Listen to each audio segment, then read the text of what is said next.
새해가 마무리돼 가고 성탄의 그 은혜 가운데 있는데 여러분 가정과 일터와 자녀 위에 하나님의 은혜가 더욱더 충만히 임하기를 축복드립니다. 오늘 이런 사람들을 알아주라 라는 제목으로 함께 말씀을 전하면서 고린도전서 올 한 해 했던 이 강해를 마치려고 합니다.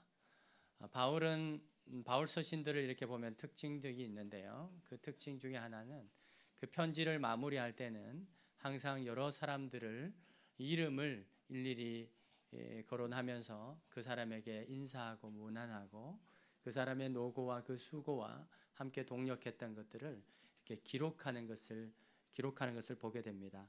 로마서 16장 마지막 장에는 28명이나 되는 그런 동력자들의 이름들을 일일이 적으면서 문안 인사를 하고 있고요. 빌립보서에서는 에바브로디도와 디도의 수고와 또 가이사의 그 집 사람들에게 문안 인사를 합니다. 골로새서를 보면은 두기고와 오네시모를 또 추천을 하고요. 그 외에도 그 안에 10명이나 되는 사람들의 이름을 일일이 거론하면서 그들에게 문안하고 또 더불어서 개인적인 그 권면을 짧은 그 지면 안에서 하고 있는 것을 보게 됩니다. 그러면서 편지를 마무리하죠. 이렇게 하는 이유는 한 사람 한 사람 편지를 보내는 그 교인들에게 이 한 사람 한 사람에 대해서 그 노고와 그 수고와 주의 일을 위해서 얼마나 함께 동력했는지 성실하게 충성스럽게 동력했는지를 또 알게 하는 그러한 내용들을 교회에다가 소개하기 위해서 그런 것입니다. 오늘 이 고린도 전서도 보면은 고린도 전서는 비교적 많은 사람이 아니라 소수를 이렇게 소개를 하고 있는데요. 그 소개를 하면서 고린도 전서를 마무리하고 있습니다. 그 중에서도 오늘 우리가 주목해야 될 인물은 스데바나라고 하는 인물인데요. 바울도 그를 적극적으로 소개를 하고 있습니다. 스데바나는 어떤 사람이라고 되어 있습니까? 아가야의 사람이라고 되어 있는데요. 스데바나는 바울이 마게도냐로 넘어와서 이 마게도냐 지방 전체 지방 안에 아가야라고 하는 곳이 있습니다. 그러니까 같은 곳이라고 보면 됩니다. 마게도냐로 넘어와서 처음 맺은 복음의 열매였다라고 이렇게 기록을 하고 있습니다. 고린도전서 1장 16절에 보면 이 스데바나는 바울에게 세례받은 몇 가정 안 되는 그 세례받은 가정 중에 한 가정으로 소개를 하고 있습니다. 이 고린도 교회는 분파들이 있어서 또 누구에게 세례를 받았느냐라고 하는 그 분파가 있어가지고 바울이 세례 준 사람을 많이 거론하지 않습니다. 한 두 가정 정도 거론하고 있는데 그 중에 스데바나를 가정을 거론하고 있는 것입니다. 거기서 그 후로 이 스데바나는 오늘 본문에 보면 어떻게 소개하고 있습니까? 그가 그 세례받은 이후로 성도를 섬기는 삶, 그 전까지는 자기 중심으로 삶을 살았다면 그 이후로 예수 믿고 세례받은 이후로 성도를 섬기는 삶을 살기로 작정하고 그 작정한 그 결심이 오늘에까지 변함없이 이루었다라고 이 고린도 교회에다가 스데바나의 그 수고와 그 헌신을 소개하고 있는 것입니다. 바울이 근데 그 고린도 교회에서 이제 스데바나와 함께 부드나도와 아가이고가 이제 에베소에 있는 이 바울을 방문하러 온 것이에요. 그 방문하러 왔으니까 바울이 이 세 사람, 특별히 이 스데바나를 보면서 얼마나 기뻐했는지 모릅니다. 그래서 17절에 보면 그들이 온 것을 기뻐하였다 라고 말하면서 그들이 너희의 부족한 것을 채웠다 라고 하는 건 뭐냐 하면 바울이 지금 고린도 교인들을 그리워하고 있습니다. 그들을 대신하여서 이들이 그들에게 기쁨이 되어서 그 그리움을 채워주었다라고 하는 것이죠. 자, 신약 성경에 원본은 존재하지 않습니다. 그 이후로 많은 사본들이 존재하고 있고 그 사본의 전통을 우리는 이 성경을 가지고 성경으로 우리 삼고 있는데요. 이 사본 중에서 좀 후대 사본이 있습니다. 후대 사본에 보면 이 스데바나의 인물이 누구와 동일시하냐면 사도행전 16장에 보면 빌립보 감옥에 간수 있지 않습니까? 그 간수와 이 스데바나를 동일한 인물로 기록하고 있는 그 사본이 발견되고 있다고 하는 것이죠. 뭐 그 이후에 원본이 있는데 그 이후에 원본을 조금 수정을 한 것 같습니다. 원본을 만지면 안 되는데 수정을 한 것이죠.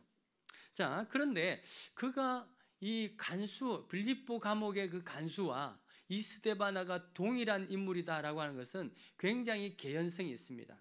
그 간수가 어떤 일이 있었습니까? 바울과 실라가 한 귀신 들린 여종을 쫓아냄으로써 그 주인에게 고소를 당해서 빌립보 감옥에 갇히게 되죠. 빌립보가 어디입니까? 이 마게도냐의 첫 성입니다. 빌립보 감옥에 갇히게 되었을 때 밤새 기도하고 찬양하게 되죠. 그때 지진이 나서 옥문이 열리게 되고 많은 간수들이 도망을 가게 됩니다. 그러자 그때 지키고 있던 그 간수가 이제 로마법에서는요, 이 간수를 잃어버리면 죄인들을 잃어버리면 간수가 죽게 되거든요. 이왕 죽을 거 자결을 하려고 이렇게 시도를 합니다. 그때 바울과 실라가 도망갔던 그 죄수들을 다 데리고 옵니다. 데리고 와서 잠깐 우리가 여기 있다 라고 하면서 그 자결을 하는 것을 저지를 하죠. 그러자 간수가 무서워 떨면서 바울과 실라 앞에 무릎을 꿇고 이렇게 말합니다. 선생들이여, 내가 어떻게 해야 구원을 받을 수 있습니까? 라고 말하죠. 그때 이 바울이 아주 유명한 말을 합니다. 주 예수를 믿어라.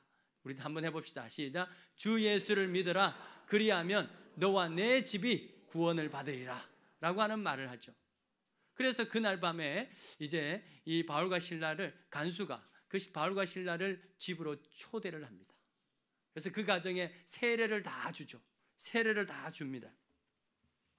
바로 그리고 그 말씀을 복음을 전하고 세례를 주었는데 바로 이 간수가 스데바나다라고 하는 그 전통이 이후에 세워지게 된 것이죠. 여러분 보십시오.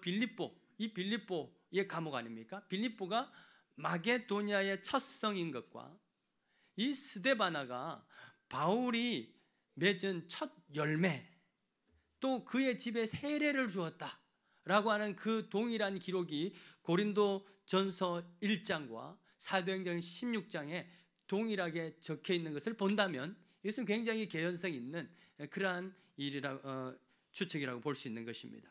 자, 이처럼 악연으로 만난 사람입니다. 한 사람은 죄수고 한 사람은 간수로 이렇게 만난 사람인데 예수 믿고 변화되어 가지고 이 지금까지도 충성스럽게 그리고 성도를 섬기는 모습을 바울이 본다면 여러분 어느 목회자가 이 사람을 보면서 기쁘지 아니하겠습니까? 여러분 저도 말씀을 준비하다가 한 사람 생각나는 분이 있었습니다. 물론 우리 교회 성도님들 중에서도 많은 분들이 생각났습니다만은 또 여러 가지 상황상 교회 분들을 소개하기보다 과거에 만난 분을 소개하는 것이 더 좋지 않겠습니까? 그래서 한 분이 생각났는데요. 과거에 섬기던 교회에서 만난 분입니다. 이분은 어떤 연유인지 불미스러운 일로 몇 년간 수감 생활을 하고 막 출소하신 분입니다. 교회가 크다 보니까 여러 많은 사람들이 교회를 찾아와서 이렇게 도움을 요청하는데요. 이 사무실 1층 사무실에서 이제 도움을 요청하러 왔죠. 근데 이제 교역자실은 2층에 있거든요. 근데 1층 사무실에서는 꼭 그런 분들이 오면 2층에 교역자실 가가지고 오원성 목사님을 찾아보라. 그게 목사님, 부목사님들이 한 40명이 있는데 전도사님들을 합치면 한 60명이 있는데 이 사무실에서는 꼭 가서 올라가서 오원성 목사님을 찾아보라 라고 말을 하는 거예요. 그래서 제가 왜냐하면 평소에 제가 누구도 아무나 이렇게 친절하게 응대를 하지 않습니까? 그래서 그런 것 같아요. 여러분들이 저를 좀 몰라주는 것 같아가지고 제가 지금 좀 알아주셔야 되는데 몰라주시는 것 같아서 제가 말씀드립니다. 그분도 그렇게 해서 만나게 된 거예요. 밑에서 오 목사님 찾아보라. 그래서 만났습니다. 만나서 이런저런 이야기를 하는데 자초지종을 듣게 되었습니다. 강력계 쪽은 아니고요. 생활 경제범으로서 이렇게 참 안타까운 일이죠. 그래서 수감 생활을 하다가 막 출소를 했습니다. 보통 이 출소자라고 하면 사람들이 편견을 가지게 되죠. 그래서 그분들에게 마음을 열지 않습니다. 또 의심하고 경계하는 경향이 있죠. 그래서 우리 출소자들께서는 사회 적응을 잘 하지 못해서 재범률이 높은 겁니다. 솔직히 저도 그분의 말을 들으면서 100% 신뢰하지 않고 경계심을 가지고 듣고 있었습니다. 이런 경우 레파토리 뻔합니다. 아, 내가 출소를 해서 지금 지방으로 고향으로 가야 되는데 뭐가 없다? 차비가 없다 라고 하는 것이죠. 이분도 그렇게 말하는 거예요. 일자리를 구하러 울산을 가야 되는데 차비가 없다는 겁니다. 그래서 제가 그러면서 돈이 좀 필요하다는 그런 것이죠. 저도 많은 분들을 만나봤기 때문에 아, 이분도 늘 이런 식으로 남 속이면서 살면 안 되겠다 싶어가지고 제가 이런저런 이야기를 대화를 나누게 됩니다.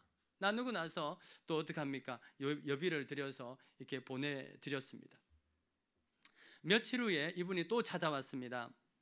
그래서 제가 그때 내가 너무 괜히 친절하게 대해가지고 또 오셨나 싶어가지고 좀 후회를 했습니다만은, 그래도 성경에 나그네를 대접하라고 했으니까 성실히 또 대화를 나누고 함께 또 가면서 또 여비를 드리고 그렇게 헤어졌습니다.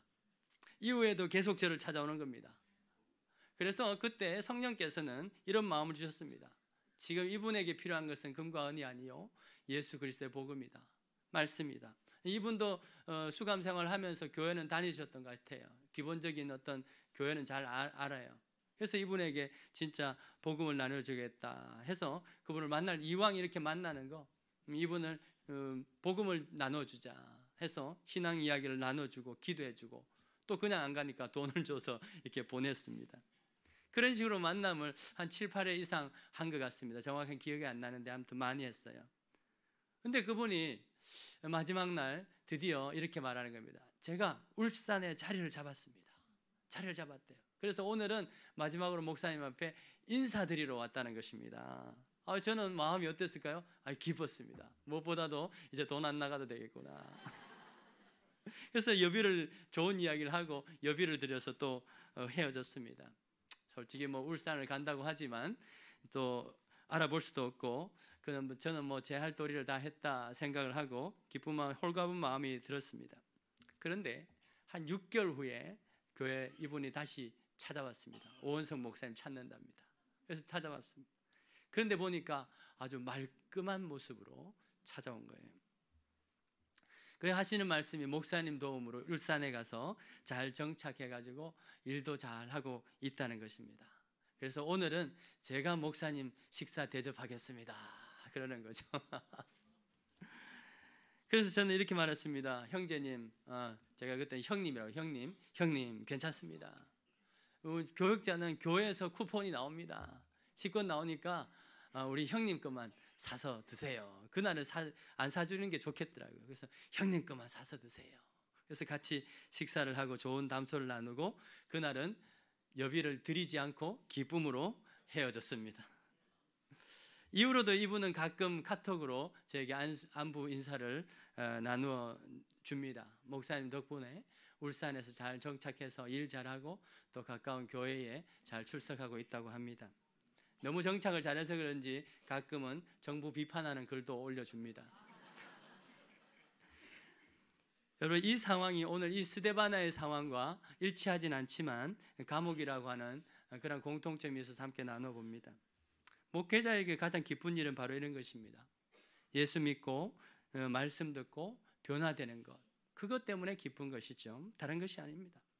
예수 믿고 나서 자기 중심으로 살아가다가 삶의 변화가 있어서 인격이 바뀌고 말이 바뀌고 행동이 바뀌고 그런 모습 사람들을 보게 되면 진짜 밥을 먹지 않아도 배부를 정도로 기쁜 것이죠. 그것이 보람이고 그것이 우리로 하여금 또 힘을 내게 하고 더 열정적으로 사역하고 헌신하게 만드는 것이죠. 왜냐하면 바로 이것이 목회자가 존재하는 부르심의 목적이며 그 존재하는 그 정체성의 이유이기 때문에 그런 것입니다. 그런 점에서 이 스데바나는 바울에게는 추수하는 날에 얼음 냉수와 같은 그러한 사람이었습니다. 그의 마음을 시원케 하는 사람이었죠. 시원하니까 어떻습니까? 휴식했죠. 그러니까 더 열정적으로 사역할 수 있지 않겠습니까? 16절에 오늘 16절에 그렇게 말하고 있죠. 그들이 나와 너희 마음을 어떻게 하였다고요? 시원하게 하였다. 시원하게 하였다. 그러니까 더 열정적으로 사역하게 되는 것입니다. 사랑하는 여러분, 세상사 돌아가는 것 보면 답답하고 힘이 빠지고 또 탈진이 되지 않습니까? 이럴 때일수록 우리 서로가 서로의 마음을 시원케 하는 그런 은혜의 통로가 될 수 있기를 주의 이름으로 축원드립니다. 여러분, 이런 사람이 있습니다. 이 인간만 내 눈앞에 사라지면 속이 시원하겠다.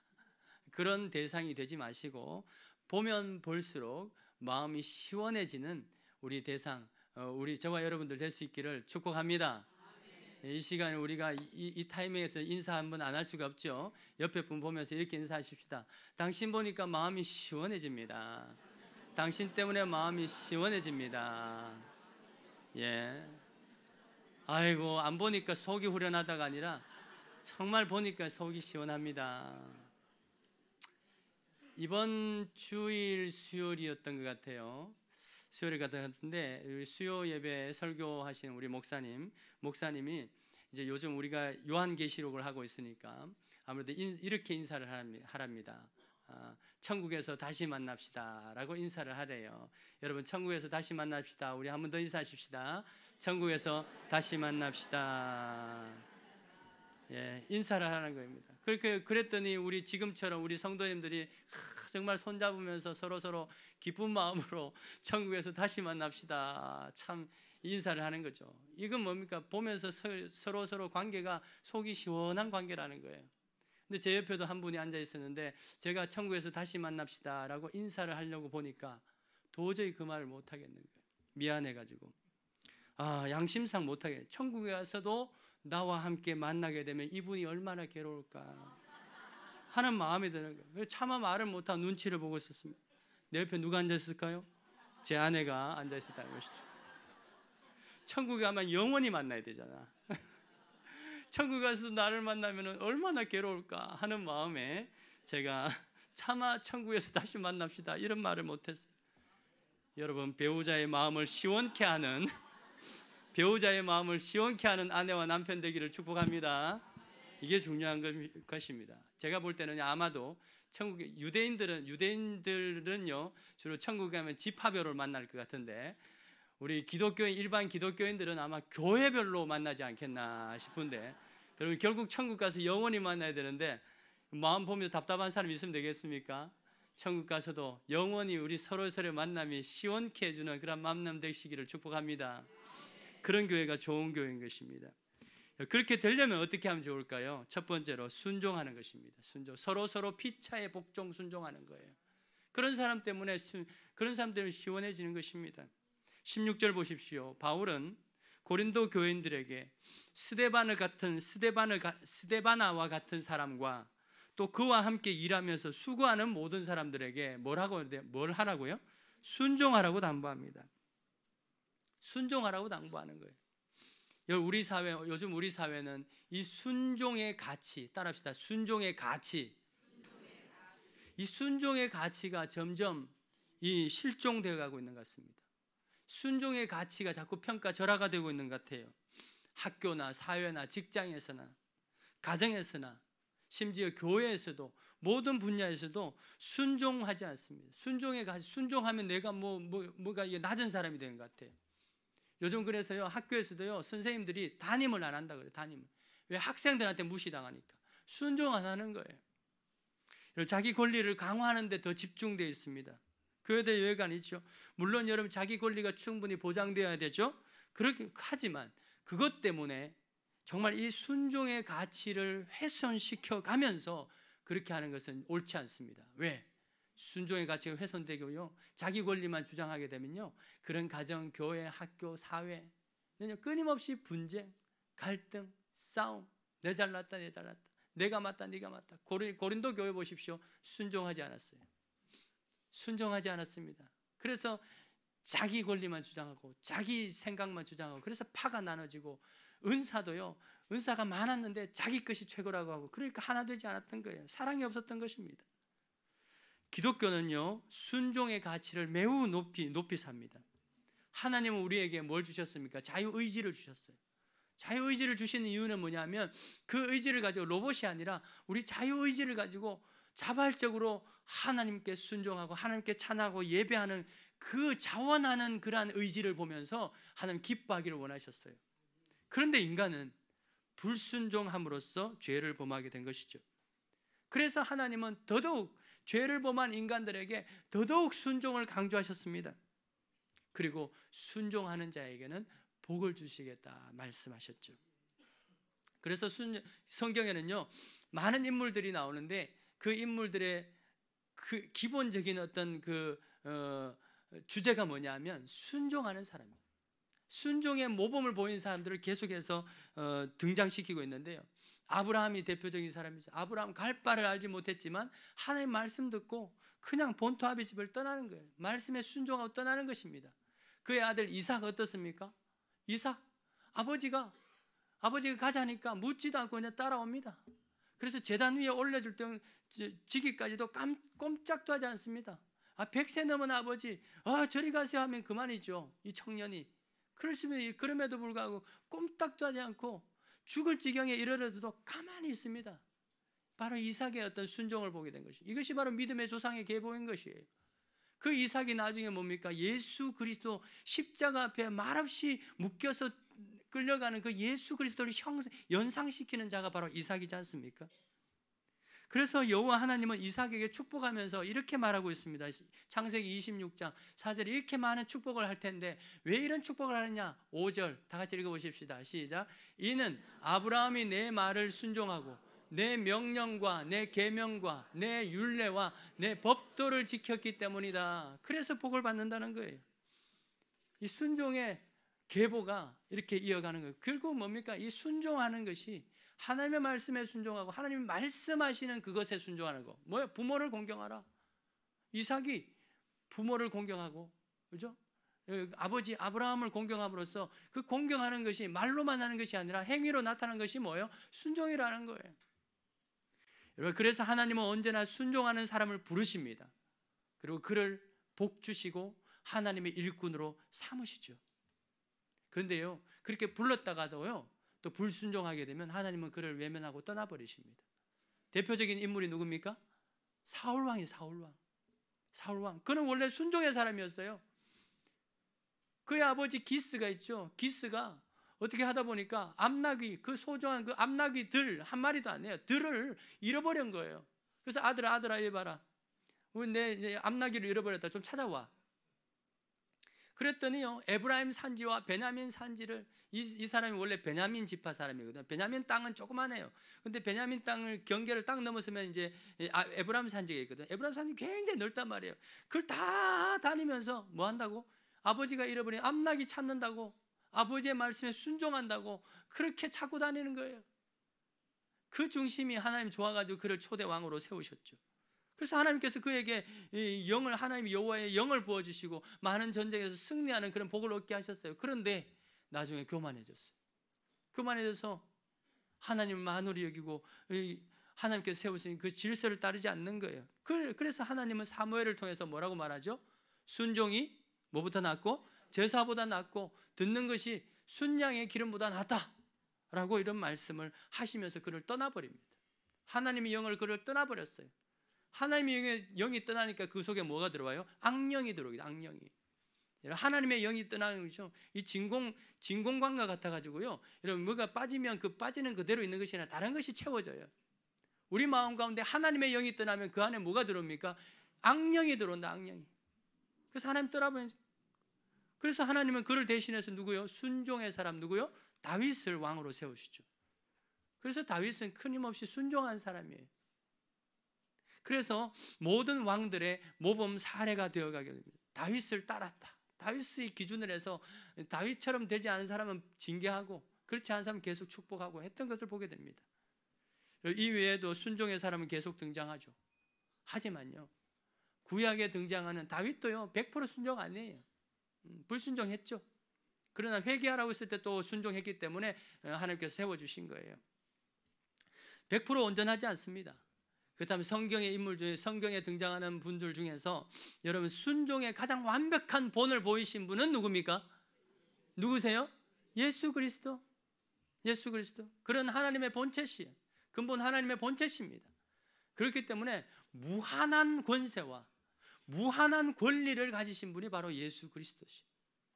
하지만 예수님은 그것을 모두 다 내려놓으시고 자기를 비우시고 낮추시고 십자가에 죽기까지 뭐 하셔서? 복종하셨어. 순종도 아니고 복종하셨다고 하는 것입니다. 여러분, 왜 예수님이 이런 모습을 보여주셨을까요? 우리 인간의 죄성이 순종하지 않기 때문에, 처음부터 하나님과 같아지려고 했기, 그러한 죄성이 있기 때문에 예수님은 이렇게 해서는 이 세상이 하나님 나라가 될 수 없다는 거예요. 서로 자기 주장하고, 서로 자기 것만 주장하고 권리만 내세울 때는 평화가 올 수 없다는 거예요. 샬롬이 올 수 없다는 거예요. 그래서 예수님은 뭐예요? 인생을 구원할 수 있는 길로 뭐예요? 순종하는 거, 하나님 말씀에 순종하는 거, 그것을 몸소 보여주게 된 것입니다.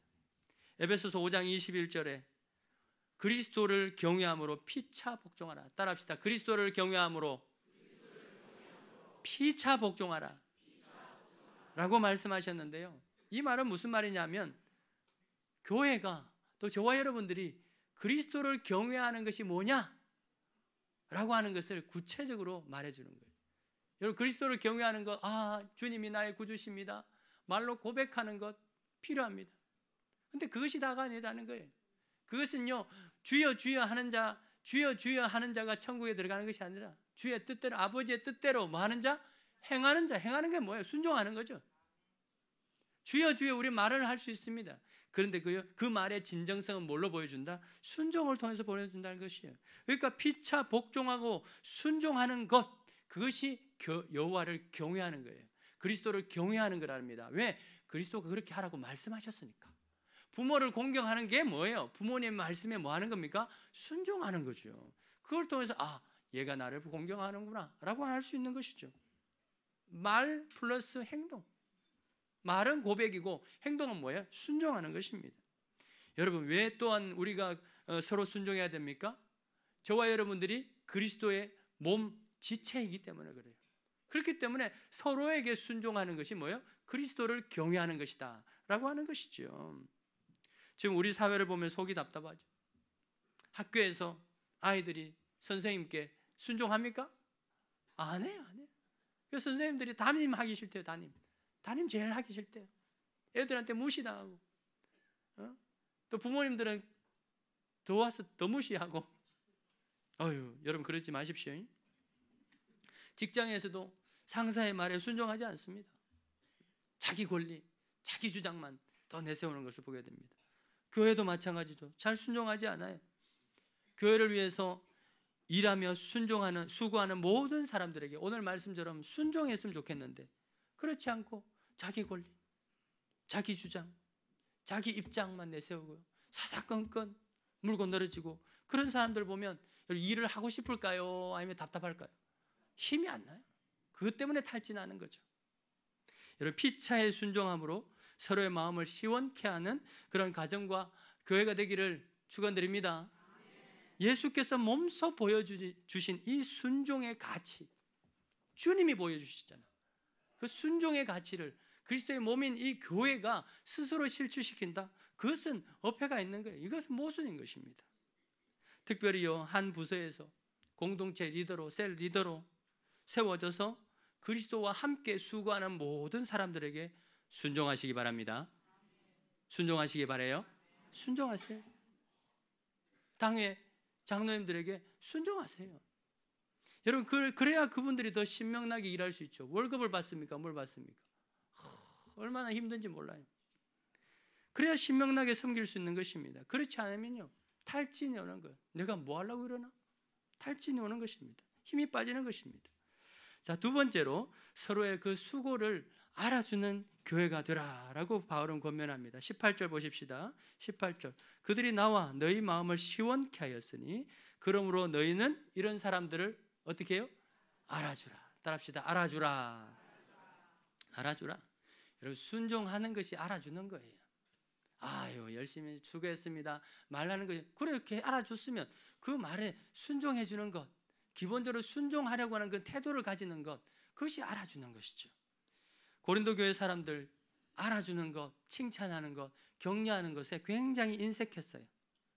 보면 알잖아요. 자기 지식만 자랑하고 은사만 자랑하고 자기가 옳다라고 하는 것만 다 주장하고, 그래서 파가 나뉘고 하나 되지 못하고 사랑하지 못하고 다른 사람을 인정하지 않았습니다. 분파가 생겼습니다.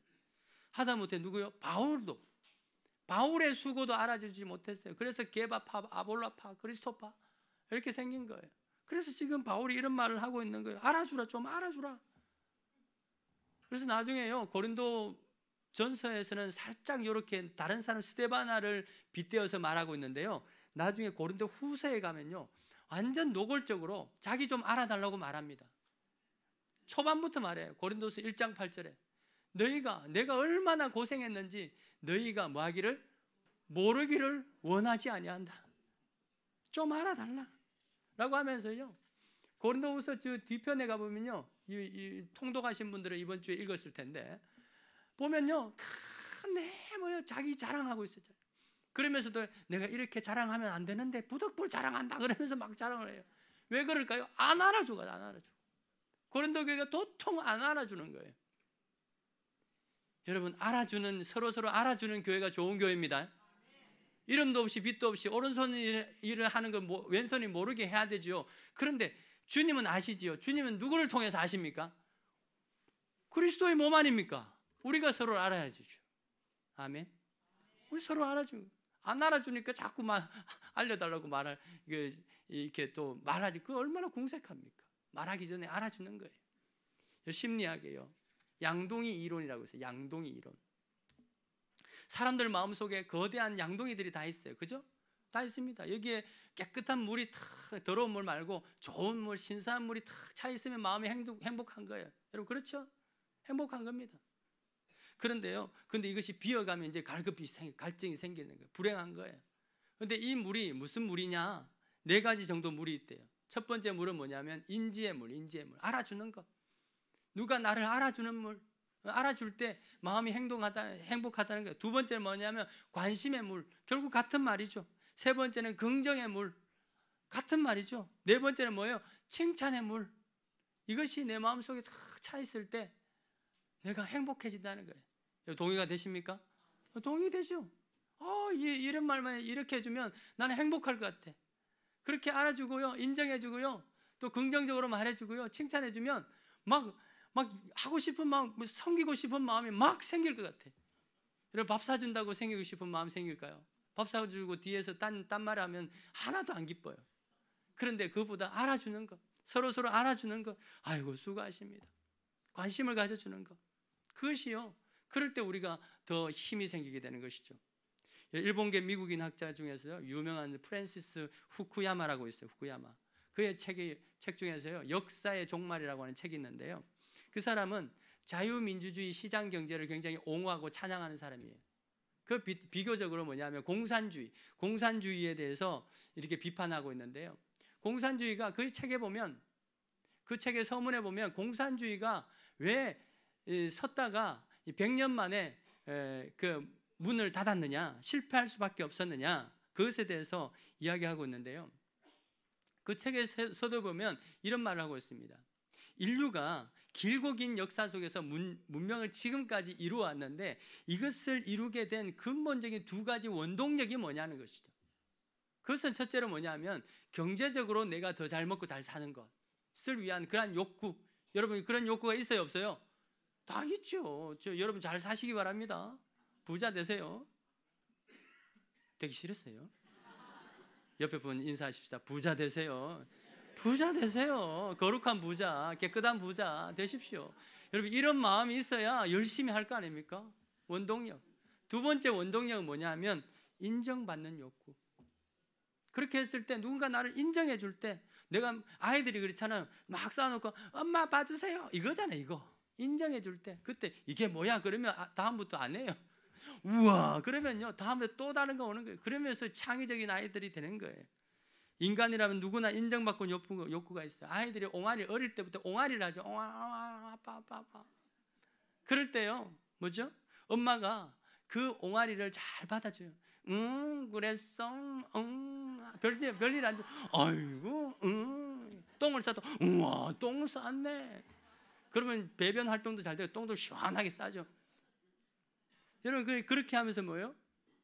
그렇게 옹알이를 잘 받아줄 때, 이제 거울 이론이라고 하는데, 옹알이를 잘 받아줄 때 그 아이에게 good self, 그냥 긍정적 자아가 형성이 되는 거예요. 나는 전능한 사람인가 보다. 자아의식 속에 내가 이렇게 반응하니까 엄마가 이렇게 반응을 하네. 와, 나는 전능한 사람이에요. 전능감이라고 하거든요. 그것이 형성되는 거예요. 그 나중에 크면요, 자신감 있는 아이로, 뭘 해도 도전하는 아이로 형성되는 것이죠. 3살까지 그걸 잘해줘야 돼요. 3살까지. 그 3살까지는요 어디 보내면 안 돼. 할머니든 엄마든 한 사람이 계속 옹알이 할 때 반응해주고, 그런데 안 해주는 환경이 있다든지 뭐 안 해준다든지, 옹알이를 해도 시끄럽다, 잠이나 자라, 잠이나 자라고 말도 안 해. 잠이나 뭐 하라? 자라, 뭐 이런 식으로 뭘 말한다든지. 그러면 아이는 나는 무능한갑다, 뭐 나는 내 존재에 대한 비하가 오는 거예요. bad self가 있어요. 부정적 자아가 형성되는 거예요. 그러면요 나중에 대인관계가 안 돼. 대인관계가 안 되는 거예요. 저 사람 날 싫어하면 어떡하지? 위축되고요, 결국은 심한 경우는 자폐까지 오게 되는 것입니다. 여러분, 그런데 이 옹알이가요 어릴 때만 있는 것이 아니라 평생 지속돼요. 평생. 부부싸움 왜 해요? 결국 그 옹알이를 안 받아줘서 그래요. 나 좀 알아달라는 거거든. 알아달라는 건데 바른 말 한답시고 말이죠. 내가 당신이 내니까 하는 말인데, 그러면서 말이죠, 늘 바른 말만 하면은 좋겠어요? 안 좋아요. 여러분, 바울은 오늘 20절 말씀에 이렇게 말합니다. 너희는 거룩하게 입맞춤으로 서로 무난하라. 너희는 거룩하게 입맞춤으로 서로 무난하라 그럽니다. 영어 성경에는 홀리 키스라고 되어 있는데요, 이것은 이 입술을 맞추는 것을 의미하는 것이 아니에요. 아니하면 이 중동 지방의 또 지중해 연안에서는요 어떻게 인사하죠? 칙투칙, 볼과 볼을 아시죠? 영화 같은 데 많이 봤죠? 볼과 볼을 맞추면서 입을 이렇게 표현하는 거예요. 옆에 번 한번 해볼까요? 하지 말고. 자, 이렇게 하면서요, 그게 뭐냐면 거룩한 입맞춤을 하는 거예요. 입술을 맞추는 것이 아닙니다. 그런데요, 이 거룩한 입맞춤이요 단지 그냥 쪽소리만 내는 것이 아니라, 그러면서 서로 격려해요. 그리고 칭찬하는 것입니다. 인정하는 말을 하는 거예요. 이 초대 교회에서 그렇게 한 거예요. 그래요, 이번 주도 정말 신앙생활 하느라고, 선한 싸움 하느라고 얼마나 수고가 많았니. 하늘의 소망을 가지고, 하늘의 그 주실 상급을 가지고 다시 한번 또 싸워 나가자. 3번, 1번, 2번, 3번, 3번 하는 거예요. 그러면서 뭐예요? 인정하는 말을 해주는 거예요. 이게 뭐예요? 초대교회 예배에서 마지막 하이라이트예요. 이게 성도가 서로 교제하는 거예요. 칙투칙 하면서요, 뺨을 서로 대면서 인정하는 말, 수고했다, 예수 믿느라고 수고 많다, 고난의 수고를 함께하니 정말 너와 함께하니 정말 고맙다, 또 한번 싸워가자, 표대를 향해서 나아가자 라고 이렇게 서로 인정하고 하는 거예요. 그러면 뭐예요? 또 소망이 생겨서 열심히 세상을 살면서 또 하나님 나라를 위해서 달려가지 않겠습니까? 여러분, 한 해를 마무리하면서 서로의 수고와 헌신을 알아주는 우리 가정과 교회가 될 수 있기를 축복합니다. 우리 사회는요 잘 안 알아줘요. 그런데 교회 와서도 안 알아주면 그는 갈 데가 없는 거예요. 마태복음 25장에 보면요, 예수님은 5달란트와 2달란트 남긴 사람에게요 똑같은 말로 인정을 합니다. 인정을 해요. 한번 읽어보십시다. 시작. 잘하였도다 착하고 충성된 종아,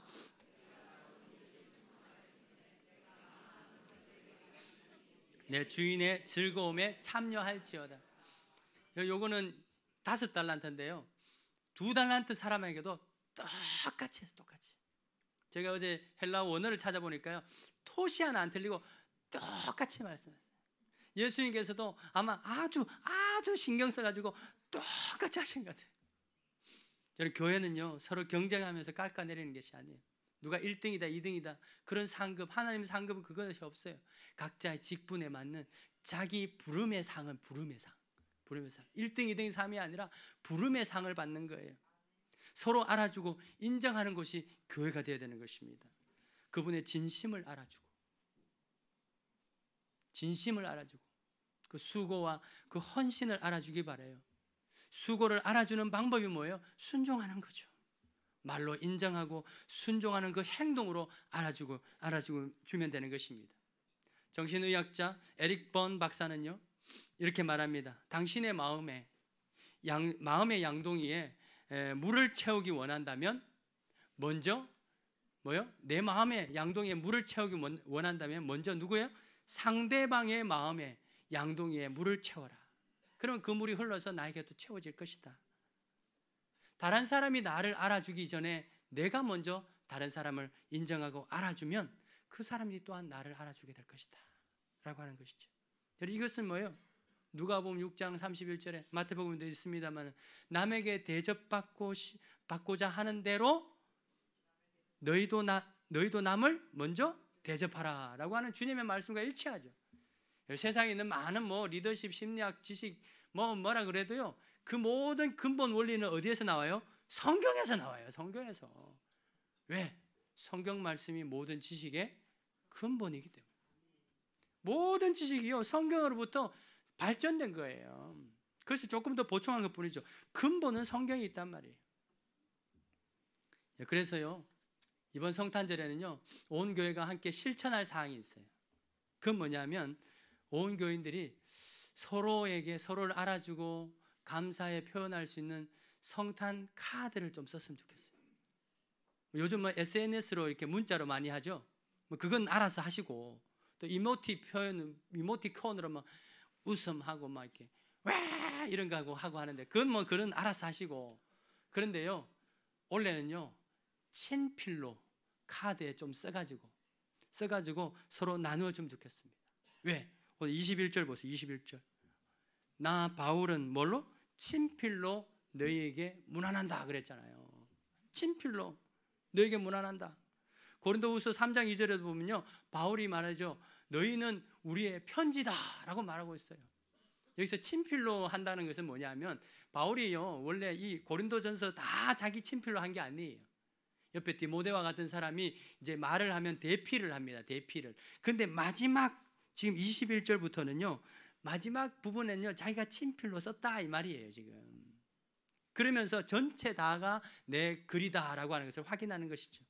여러분 편지는 기니까 안 되고 성탄절 카드 하나씩 딱 해가지고요 정말 수고한 분을 알아주는 그런 편지를 썼으면 좋겠어요.